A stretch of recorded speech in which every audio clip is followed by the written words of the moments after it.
From UFOs to psychic powers and government conspiracies, history is riddled with unexplained events. You can turn back now or learn the stuff they don't want you to know. A production of iHeartRadio.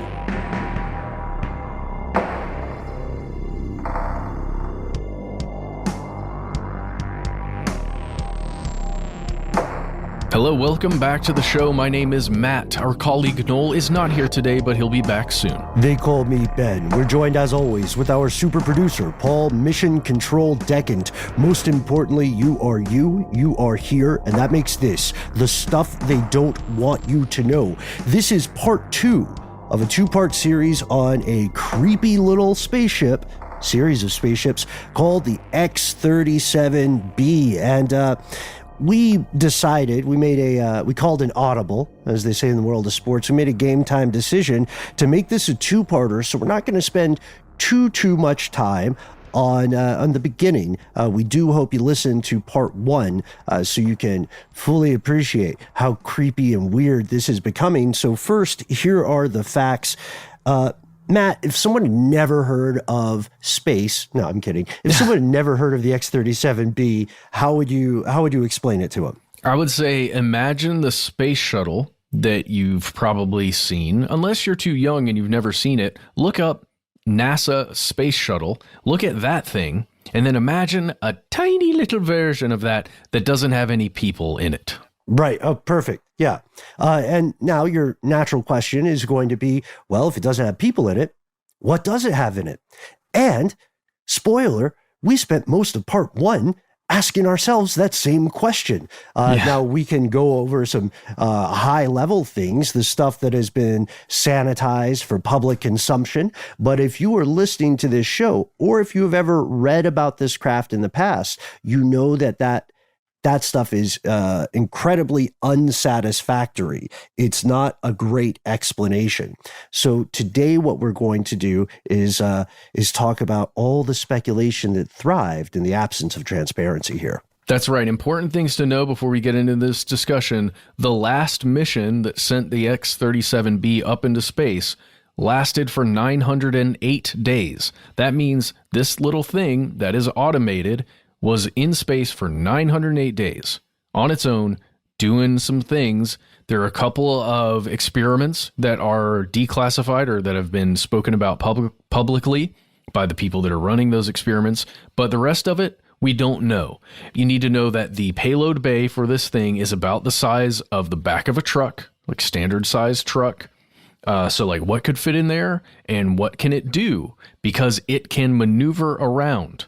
It's not like a satellite that gets put into orbit. It can maneuver. So what's it doing? Yeah, you also need to know that a lot of the stuff we are discussing has been categorically denied by Uncle Sam numerous times through numerous platforms, via numerous officials. And it turns out that a lot of what they're saying may not entirely be the truth. It's Emily Dickinson style truth. They told the truth, but told it slant, for any poetry fans out there. This is mission critical here. Sometimes often governments have to keep secrets, but they also encounter mission creep, right? And a lot of conspiracies, or not theories, but active conspiracies on the part of governments are not meant to hide the things you're thinking they're hiding. Like, a lot of stuff is classified not because of what it is, but because they don't want rivals to know how they know it. They don't want those collection methods to be clear, right? And this is one of the big sticking points. It's one of the big misconceptions about a lot of conspiracies. That being said, there are a ton of conspiracy theories about the X-37B because there are no real leaks about it. It is a tight ship, which is literally and figuratively. In the US. Literally and figuratively, it is airtight. Well, maybe not the cargo bay, but we'll get into this. When you think of this thing, what you need to understand is that it is one of the most mysterious man-made objects in space that we know of. If that sounds like hyperbole, well then strap in. So when we last left off, we were talking about the potential for spying with this craft. If the U.S. wanted to spy either on the ground or on other satellites or other space technology, they could maneuver this thing around and spy however they wanted to, including hacking into satellites, right? From space, just saddle up to one, hack into it, move on.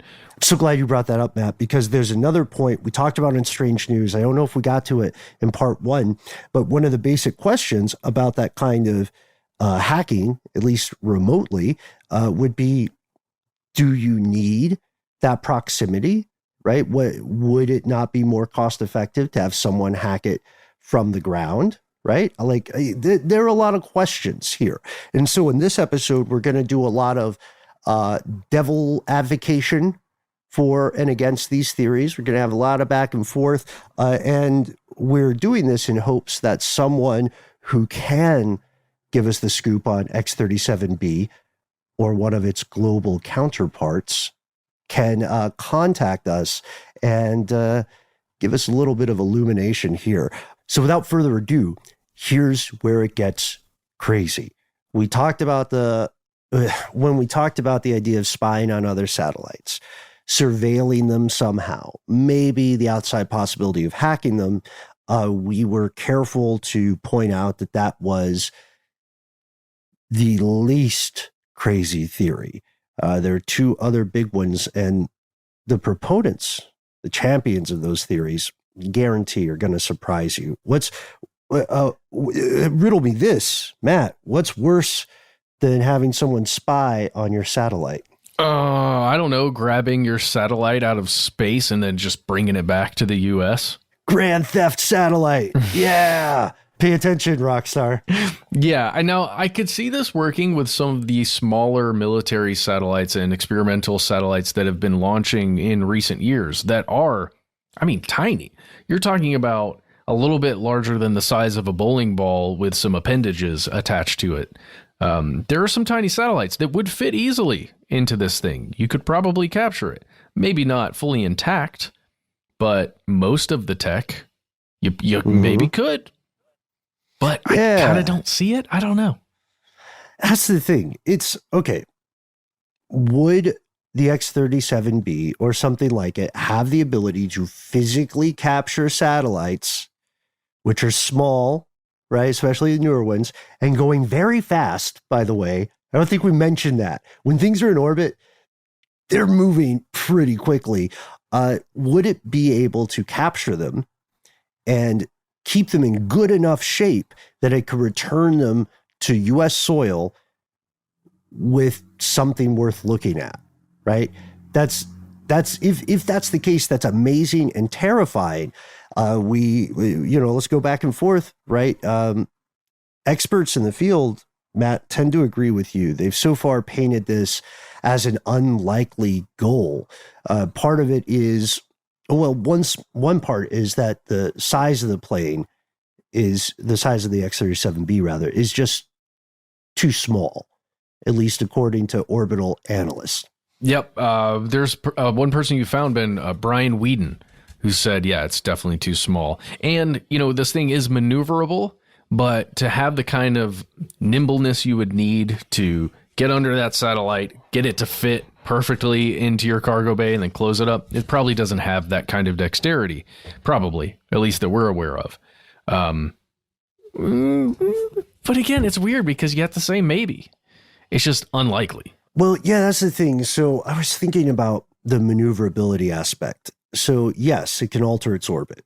That is known as not even a secret in this cavalcade of secrets. But altering the orbit is like saying walking, right? Walking is not the same thing as an intricately choreographed dance. And that's the level of dexterity you would need to capture a satellite without breaking it, right? And then having it somehow safely ensconced within this craft such that it returns, again, it returns in good enough shape for there to be information gleaned from it. If you think about it, folks, it's way easier to hit damage and or destroy a satellite than it is to safely play some weird orbital, carnival game and drop your little claw hand in and then pick it up and get it back into, your robo shuttle. Yeah, I'm just imagining the shape of it, the way the bottom is. Like, theoretically, you could fly this thing just above the orbit of a satellite and just push down on it, right? Like, gently, basically dock with the top of it and then push it down so that it falls out of orbit. That would be... you could use... Yeah. I don't know. You're right. You're right, because that seems already like a better idea than the carnival claw hand. But then you could also maybe use a magnet. Oh, yeah, you could use a magnet. If you figure out how to make it not mess with all your magnetically sensitive stuff. Yeah, but right? how do you deal with re-entry? Unless it's contained inside the ship, which is designed to come back to re-enter. I don't know, dude. I don't know. I was also, after we're done with part one, I kept thinking of the Trojan horse. Like how would you... This feels like a Trojan horse design too.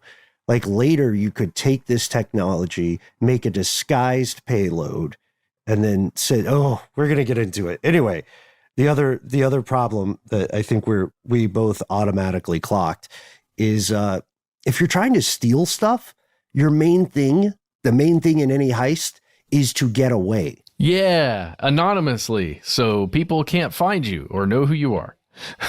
Mm-hmm. And if you took any action like we're talking about here, taking a satellite, moving a satellite, hurting a satellite, people are going to know that it was you. Yeah. Here's a ethically fraught comparison. Think of shoplifting. No judgment. Everybody's got a past. Some people have shoplifted because they had to. They needed to eat or something like that, right? If you are trying to steal something from a store, you know that it's easier when there are not cameras on you, when a manager or an employee isn't staring you down, looking right at you. Sure, you can take whatever that thing is you're stealing, whatever that object is, but odds are you're not going to get away with it. You're not going to get out of the store. So in this comparison, Earth orbit is the store. And there are cameras everywhere. And the manager is always watching. There are millions of managers. They have a little meetup on the internet where they just make sure that they can follow you around the store. That's serious. Like, that's really not a bad comparison. And then they post on Reddit about where you are and what you're doing. And then they point their telescopes. Okay, look, maybe we're overexploring this, but that's one. I think those are two important things to point out about the problem with the satellite snatching theory, right? But that's not even that's still not the craziest. One of the, I don't even want to call it crazy, to be honest with you folks. One of the most extreme theories then is that the X-37B is kind of a Trojan horse, that under the guise of peaceful R&D and experimentation, it's actually paving the way for the weaponization of space, which is a huge thing that a lot of people just don't think about or care about until they see, the latest action movie, right? Yeah. Oh, yeah.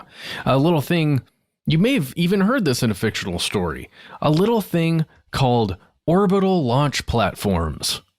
Maybe a nuke, maybe something else, maybe a rail type situation where it's just a kinetic impact of something super heavy. Because remember, this thing is light. This thing is very light. You could probably load it up with, that entire back of the truck with something you just let go. It goes straight down into a target. Yeah, it probably wouldn't be, we mentioned this part one, it probably wouldn't be the old school tungsten rods that were kinetic weapons, just because that's too big for the back of the truck. But just like satellites, nuclear weaponry is getting smaller and smaller. Miniaturization is one of the key breakthroughs for any technology, right? And so, well, for many technologies, right? There's some stuff you want to build bigger and bigger, but for what weapons of this sort, I think a lot of people need to shed the idea of a nuclear weapon being a ginormous rocket. The ginormous rocket is simply the means of getting the actual weapon to the target, right? And if you have already used a rocket to get your X-37B in space, then now you potentially just have to figure out the math of when to let the cargo door open. Hey. And how to, how to alter your orbit such that it lands roughly where you hope it will land. You know what I mean? It is creepy to think about. If you had, let's say, 3 to 6 of these orbiting at any one time, right? And you staggered the times when they came back to Earth to like refuel, repairs, all that kind of stuff, the standard maintenance. You could have a fleet of maneuverable orbital launch vehicles just ready to rock. And that kind of thing is something where even if world leaders had ethical compunctions about it, they would still want to build it because they don't want to be the kid on the playground who doesn't have that toy. Because then you automatically will lose all arguments when it gets down to brass tacks. Right. And so people are feeling compelled to make it the same reason that people felt compelled to get nuclear weapons, right? Because U.S. foreign policy has shown pretty much without exception that if you attain a nuclear weapon, you won't be invaded. If you are working on nuclear weapons and you walk back from working on them, right, and you stop that work, then whoops. No holds barred. I know. Time for some freedom, right? Which sounds very, very cynical, but that's an apolitical point. That is just the precedent that the world has seen. And it goes the same way regardless of U.S. administrations, regardless of which party or which corporation is in power at the time. So when we talk about this, I have to realize, as crazy as the idea of space weapons might sound, as sci-fi as it might sound, this isn't some hot take from Twitter. Some of the most publicly aired concern about this is not from some guy on Reddit at 3 a.m. Not there's anything wrong. We've all been that guy. It's not some anonymous source in 4chan. It's the leaders of other governments with their own space programs. Russia, China, right? Later on, India, and then the BRIC nations, all of them. So why don't we pause for a word from our sponsors, and then let's go to an expert on this, Dean Cheng, writing for Foreign Policy.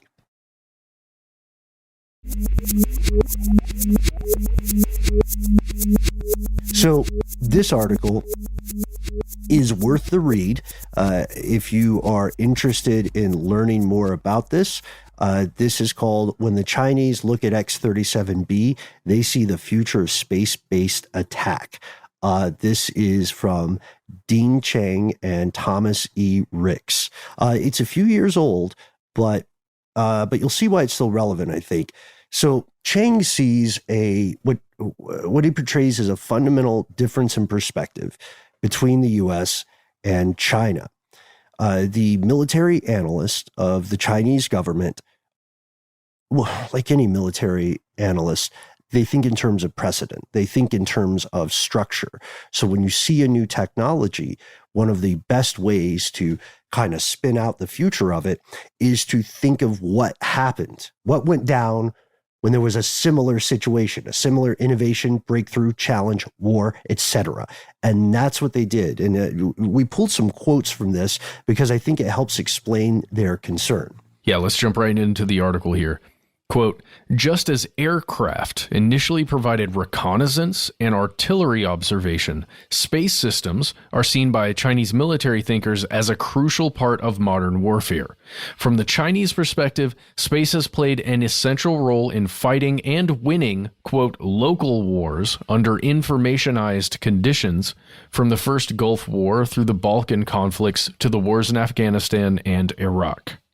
It really makes sense. So they're looking at just what aircraft did. How did that change the game? Just being able to fly a vehicle and observe from above. Well, we kind of see what it did. Now what's happening if you could fly a vehicle from even further above? Mm-hmm. Yeah. And it's a very smart way to think about it. It goes back to the precedent again, but they took it further, right? They're also very aware. Any military strategist is very aware now of information as a battlefield, right? The digital space, right? And now the physical space beyond the bounds of Earth is only another potential theater of conflict and war. Their big thing on the side of the Chinese military is the concern about what's called space-to-ground operations. Those are those rods of God, right? Those are the eyes in the sky that can tell you information you wouldn't be able to obtain otherwise. And they had, this is where they're coming from with their concern. They argue, here's another quotation, quote, just as reconnaissance aircraft led to fighter planes to shoot down those reconnaissance planes, and there then developed bombers for both battlefield support and strategic bombing campaigns, the world militaries will inevitably repeat this pattern with space. It's kind of like how Earth's ecosystems tend to have the same roles filled by any number of life forms, but there are predators. There's a prey class, and then there's an apex predator class, and all the neat little things in between. The order of operations makes sense, and it kind of apes natural evolution when you think about it. That was an unintentional play on words. Of course, you start with the little, the easy to build planes, the biplanes, right? If you survive landing, then you'll have some intel. Like, oh, snap, this thing works. Right. And then you have someone else saying, oh, snap, their thing works. We need a biplane with a gun. Yeah. We need a predator. It's right? Always a camera first. Almost always. Mm-hmm. We need a thing with a camera. Mm-hmm. For peaceful purposes. Yeah, then we need a gun to shoot down that thing that they have with the camera. Oh, well, now we need a bomb to break their facility where they're building the things that have the guns that shoot down our camera things. And the whole time we're saying, this is a matter of national defense. And sometimes that's true. So the Chinese government then, in very simple terms, is concerned that the X-37B is, in reality, the first stage toward developing this space-to-ground attack capability. Now, there are a lot of folks out there who will tell you that this capability already exists. And what they're doing is making an educated guess based on proven evidence of technological suppression, right? The idea that something like an autonomous car was already very much around before the public even thought about it. Something like a smartphone or a cell phone was already very much around before the public ever got their first flip phone Nokia, right? Both of those things are true, by the way. So it's not a guess that comes out of the vacuum. The Chinese and Russian analysts here, they might not necessarily see X-37B as a space bomber now, but they do think it is 100% evidence that there is a space bomber on the way. And they also know you don't need that much trunk space to carry a pretty nasty nuclear weapon. Yeah, in a truck or in an orbital test vehicle, which is horrifying. This is brought to you by Ford. Oh, God. No. Yes. Yeah. That's brought to you by Ford. That's a question, though. So I got a question for you on this one, man. Do you think this could be good old propaganda and fear mongering? Like, is this, because governments do this all the time, too. Is this a way to rationalize further research and expenditure on homebrewed versions? Like that's what the US and the USSR did that all the time, day in, day out during the Cold War. They were like, Russia might have psychics. And someone said, are psychic powers real? And then someone else said, give me Maybe. $1 million, give me several $1 million. You know what I mean? We'll find out. We will look into it, sir.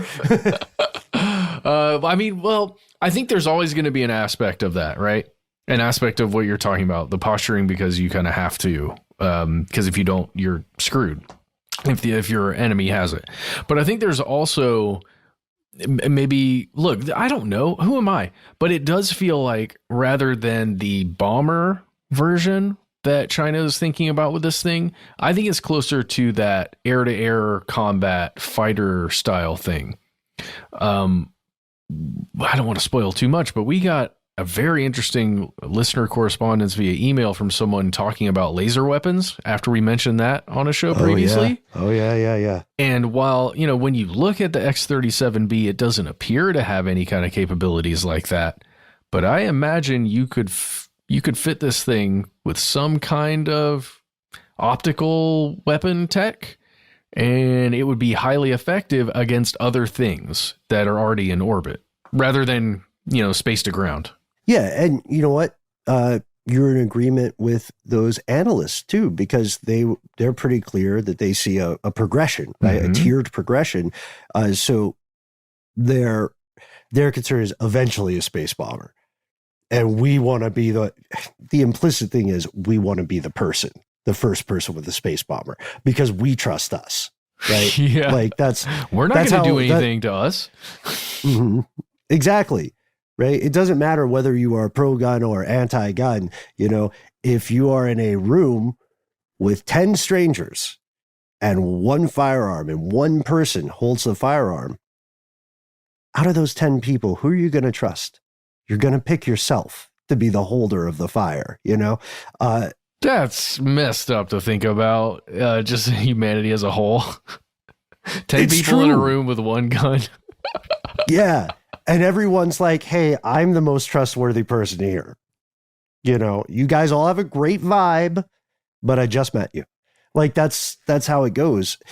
And we're playing around a little bit, but unfortunately, that's pretty accurate. The other thing is this a legitimate concern with solid evidence behind it? I would posit, yeah. It's a tough question to really answer, but we do know the government of China, and if it wasn't for the situation in Ukraine, Russia would probably be in on this too, but the government of China is taking this idea, this concern seriously enough that they're doing their own work to put robo shuttles and reusable space tech in the sky. Just last year, they've launched several unmanned craft. Unmanned craft, that's old beans. People have sent stuff to Mars and there wasn't a human on it because it's just such a pain in the ass to get humans into space.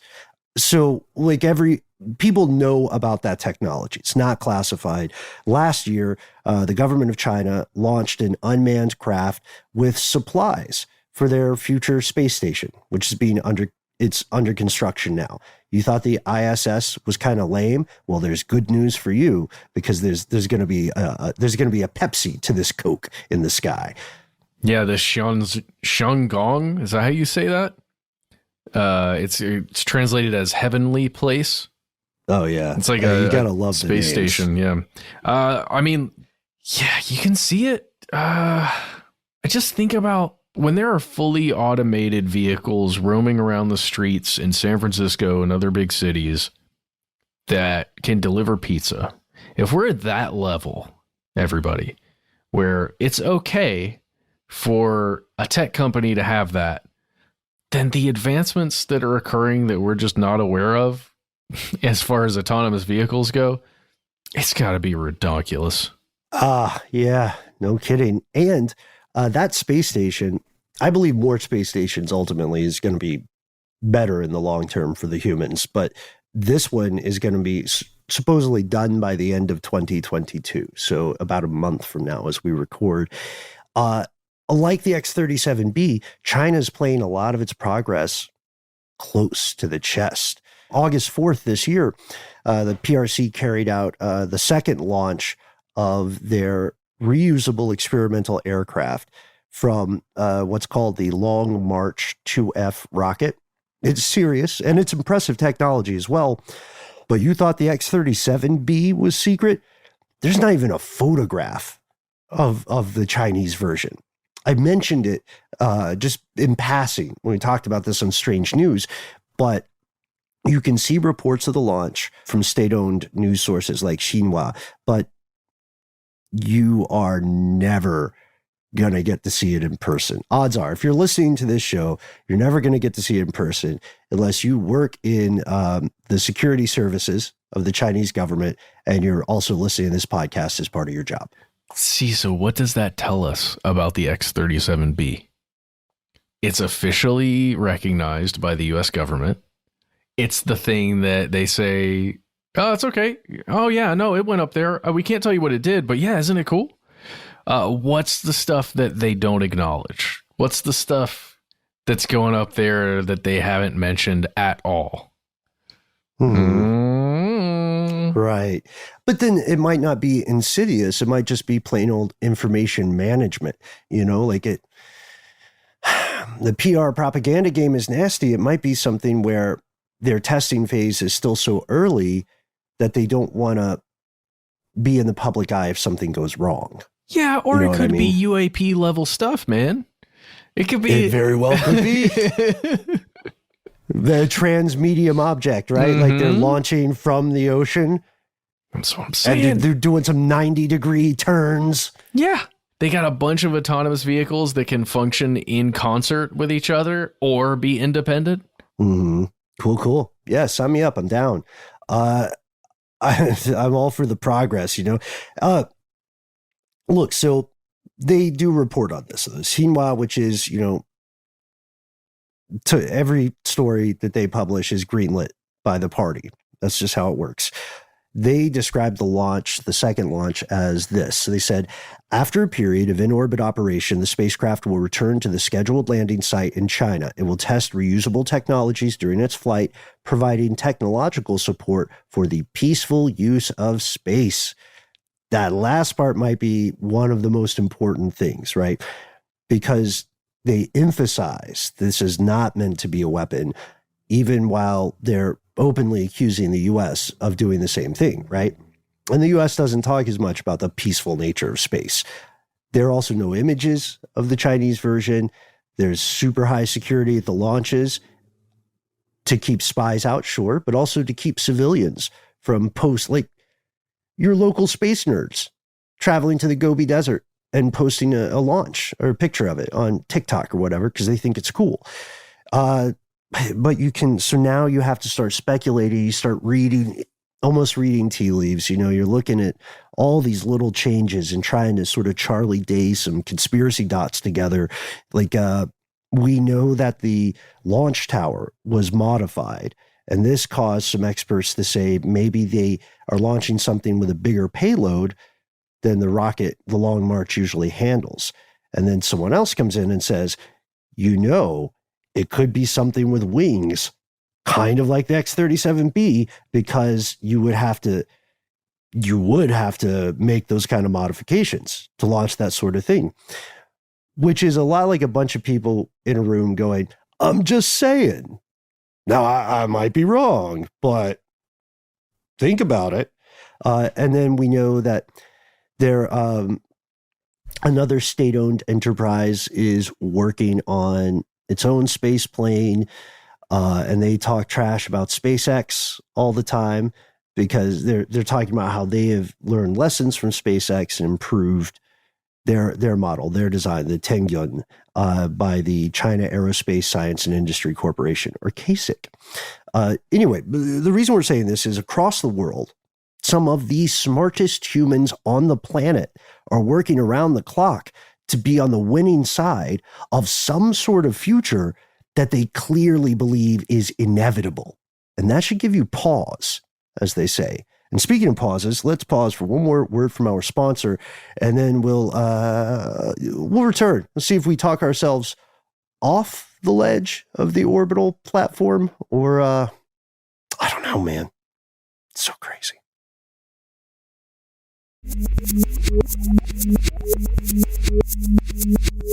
And we've returned. Ben, we have been going over all kinds of theoretical things that the X-37B could be doing up there. What do you think, what do we think is the most plausible? Where are we at? Should we just go with, let's start with weaponizing space. The concept that this thing is providing some kind of weapons platform, whether it's space to ground or space to other space floating objects, right? Or maybe even space to moon. Did you even think about that one? All too often. Yeah, there are probably going to be people living on the moon within your lifetime if you're listening now. In one of those giant hollow spaces that they just confirmed were real? Yeah. What better way to shield oneself from radiation, right? Moon caves. Moon caves. Finally, the newest planned community, the hottest thing on Luna. So, okay, we know that the X-37B definitely has some tasty goodies aboard, and China might be right that it's paving the way to some degree for weaponization of space. But if you look at the payload space, it seems odd to think they have an active weapon worth taking up to orbit, unless it's a dummy thing that they could test. Because again, the part about stealth is you don't really want to get caught.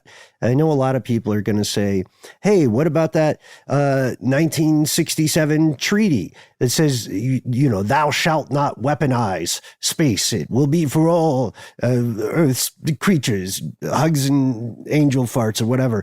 The problem is that thing, if you actually read it, is incredibly vague. What qualifies as a weapon of mass destruction? You know what I mean?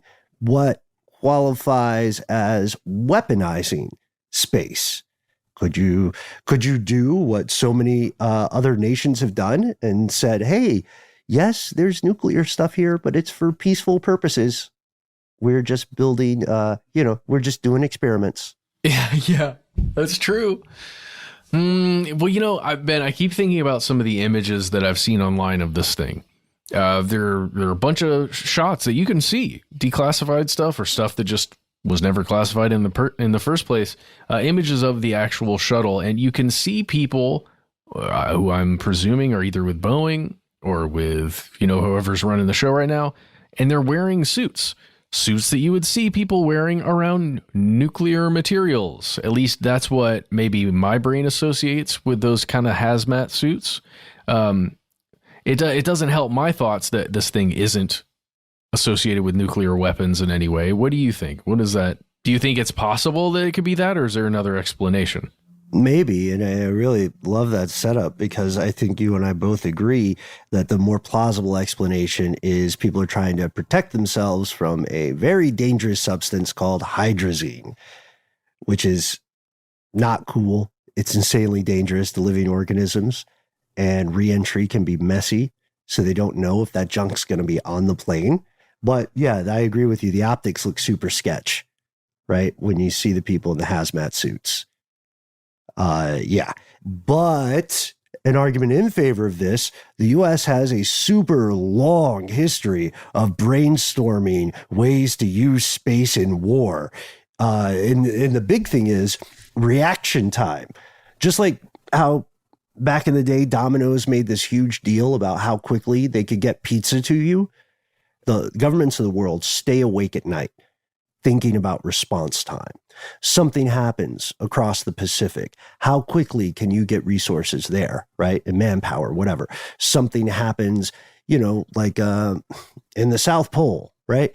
How many things do you have around the South Pole? It's just like moving your armies in that board game Risk in a very real way. This would be a game changer because if you have space weapons set up in that network you described, Matt, where you have like several of them in a staggered rotation, different orbits they can modify, then your reaction time vastly diminishes. Now you're just a series of commands away from having retaliation abilities. Ben, is this real? In the document, you've written down that Russia envisions a world which the U.S. builds as many as 6 variants to deploy warheads. I want you to know, Ben, I did not read that in the outline, And I thought 6 was the number for some reason. And I don't know why. I feel like Russia just came up with that number on the top of their heads like me. It's a statement of a Russian official who is not.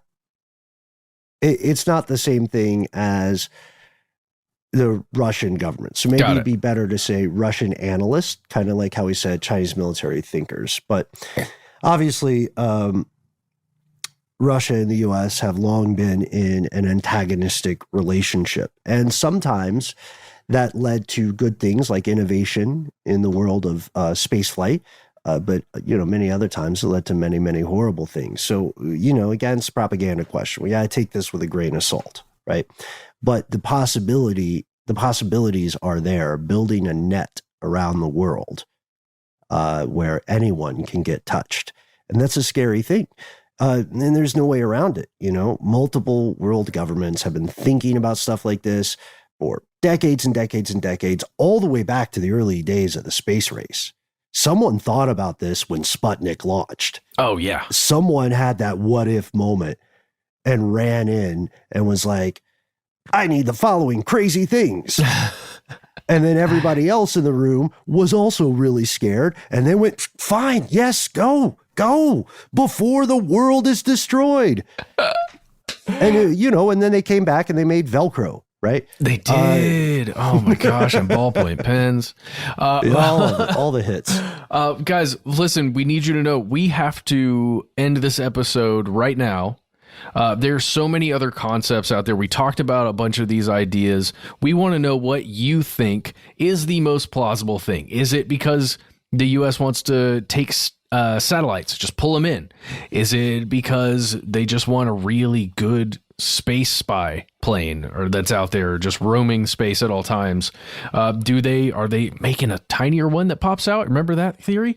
Ooh, Ben, what if they've got projector technology and they can pull an old Project Bluebeam from space? What if that's what X-37 is for? What if something gets declassified? What if the speculation becomes so dangerous, right? Potentially destabilizing, that they come out and say what this thing is actually for. What if someone backs up this one thing that slipped out that a lot of people missed? A few years ago, the Times managed to get an Air Force official to say, okay, the ultimate goal of the X-37B is to aid terrestrial warfighters in a support role. So someone admitted this is tied up with the military in that aspect somehow. I mean, look, this is, again, some of the world's smartest people see this as an inevitable future. We haven't talked about the problems with the idea of snatching satellites. We haven't really talked about the problem of proximity in orbit when it comes to spying on satellites. But we can say there's a lot more to this story. This goes deeper and deeper. We didn't even talk about the X-41, which is a whole other thing, right? Yeah, look that up. I'm watching your face. Look it up. X-41. Do it now. Do it now, and we've got to go. Thanks so much, as always, for tuning in, folks. Find us on Facebook, Twitter. You can also give us a call directly, 1-833-STDWYTK. If none of that quite bags your badgers or snatches your satellites, there's always one other way to contact us. You can send us a good old-fashioned email where we are. conspiracy@iHeartRadio.com.